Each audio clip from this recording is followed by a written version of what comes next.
It was a challenge to try and capture something as iconic as Alcatraz. You know about this. This is arguably the most famous prison in the world, and now you're in it. Just the space, the physicality of it, because it's quite claustrophobic. When modern-day prisons are designed, they really consider not intimidating people or making the spaces, as least stressful as possible. Well, Alcatraz didn't suffer from those restrictions. They did the research, they went out, studied Alcatraz, not just from books or internet. They were actually there to feel the environment, so it really sets a mood that gets you a little spooked. Well, we kind of started with the base layout of Alcatraz. The entire island we ended up roughing out in kind of a white box form, and then figuring out what play spaces we wanted to use out of that, what would be the most interesting areas to play in, and the connections between spaces, and spaces that the public doesn't necessarily get to go into. We really did a lot of pushing to really enhance that psychological horror aspect that we're really looking for. And this is a really good opportunity to really tell something special. Like I got stuck right through the gates to hell! This time around, I feel like it's been identified that there are these side missions that you're going to go out and try to accomplish. Al and the rest of the groups put together this escape plan, but the point is to get the parts and assemble this plane so they can get off the island. We did something new for the first time. We have actually contextual music that goes off. So that's a first for zombies. And it's all based around this horror thriller aspect. Every location will have a specific stinger that you hear when you find it, when you discover it, when you start unraveling the story. We start building on the music that you're hearing, and it's really enhancing that experience and going along with it in parallel.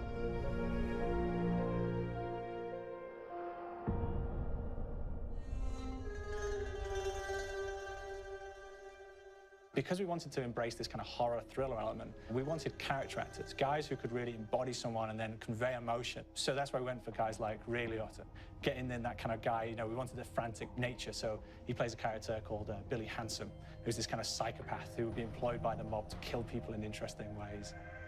Chaz Palminteri, he plays a guy called Sal DeLuca, an old mob boss.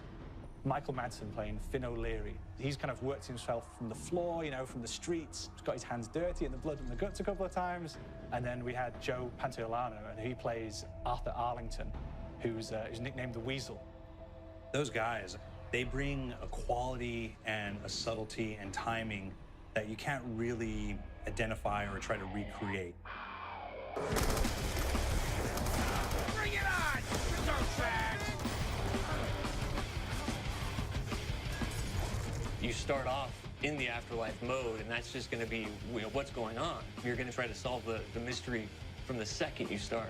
Afterlife, to me, brings a new element, like a new puzzle element.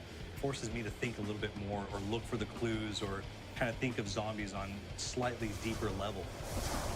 You see clues throughout the map that tell you, ooh, perhaps if I'm in the afterlife, I can interact with this object, or there's some puzzle going on here that I need to be in the afterlife. Back east, I whacked a dirty dentist with one of these. Took forever, too. Alcatraz has a Civil War kind of fort background before it turned into a penitentiary. And so we had this kind of backstory, the idea that the warden would have collected Civil War weaponry. And one of them is a blundergat. It's a fictional weapon, but the idea of the combination between a blunderbuss and a Gatling gun. And possibly, there might be a way of upgrading it to a more fantastical weapon that the players may find. We all gotta go sometime. You just went now. There's one main zombie, one big zombie that's going to come through and wreak havoc on your life. He'll lock down the perk machine, he'll close down the box, so you have to pay to get that open again. So you don't want him to interfere with your process. Now's a good time to pick a fight. Why you hurt me? It's a fun challenge. It keeps things moving forward. In terms of perks, we have a new perk called Electric Cherry. When you reload, it gives a shock around, which scales over time. Who's asking for it, greaseball? There's so much to experience in this map. Every time I play it, there's a new tactic to take, a new experience, a new objective to go for.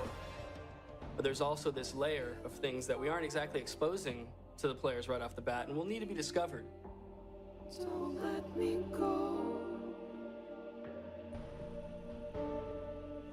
Is it the calling we hear?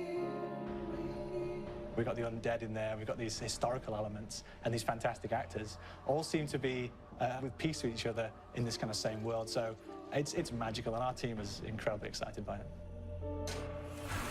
This is the call.